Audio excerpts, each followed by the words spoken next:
एक बार की बात है, एक गांव में दो दोस्त रहा करते थे, गोपाल और श्याम। वे दोनों बहुत ज्यादा ही पक्के दोस्त हैं।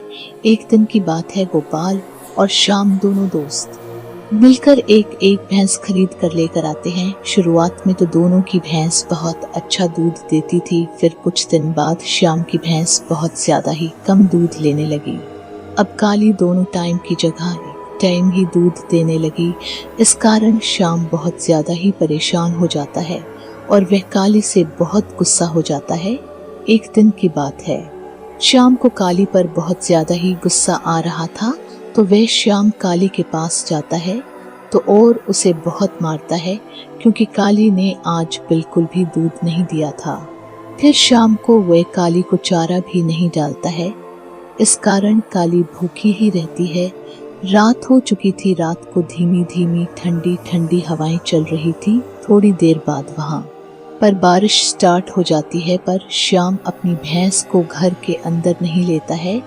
इस कारण काली की तबीयत बहुत ज्यादा ही खराब हो जाती है और सुबह होते होते तो वह मर ही जाती है। सुबह हो चुकी थी। श्याम काली का दूध निकालने के लिए काली के पास आता है। श्याम देखता है कि काली अब बिल्कुल भी हलचल नहीं कर रही है। फिर श्याम अच्छे से जांच पड़ताल करता है और पता है कि काली अब मर चुकी है। श्याम बोलता है, कब वक्त नाश पीती तू, पहले तो बहुत कम दूध देती थी, अब दूध देना कम भी कर दी, तो अब नाश पीती तो मर भी चुकी है। एक देख गोपाल की भैंस है जो कितना ज्यादा दूध देती है। गोपाल और मैंने दोनों ने भैंस साथ में ही खरीदी थी, एक वह ऐसे और एक तू है जो अब मर भी चुकी।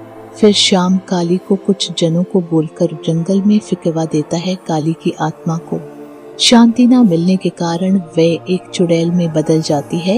एक दिन की बात है, गोपाल अपने काम से दूसरे गांव में चला जाता है। वह अपनी भैंस को ऐसे ही खुला छोड़ देता है। यह बात जब श्याम को पता चलती है तो श्याम गोपाल की भैंस को चुरा लेता है और वह अपने घर में ही गोपाल की भैंस को बांध देता है। फिर श्याम गोपाल की भैंस का दूध निकालता और गांव में बेचा करता था। श्याम भी धीरे धीरे पैसे वाला होने लगा। गोपाल की भैंस का दूध अच्छा होने के कारण अब श्याम दूध की कीमत में भी बढ़ोतरी कर देता है और वह कम दूध के बजाय ज्यादा पैसे लेने लगता है। एक दिन की बात है, गोपाल की भैंस की तबीयत खराब हो जाती है, तो गोपाल की भैंस भी दूध नहीं देती है। इस कारण श्याम को बहुत ज्यादा ही गुस्सा आ जाता है, तो श्याम गोपाल की भैंस को खूब मारता है। गोपाल की भैंस बहुत ज्यादा ही चीखती चिल्लाती है। फिर श्याम वहां से चला जाता है। थोड़ी देर बाद वहां पर काली बनी चुड़ैल आ जाती है। फिर वे गोपाल की भैंस के अंदर घुस जाती है।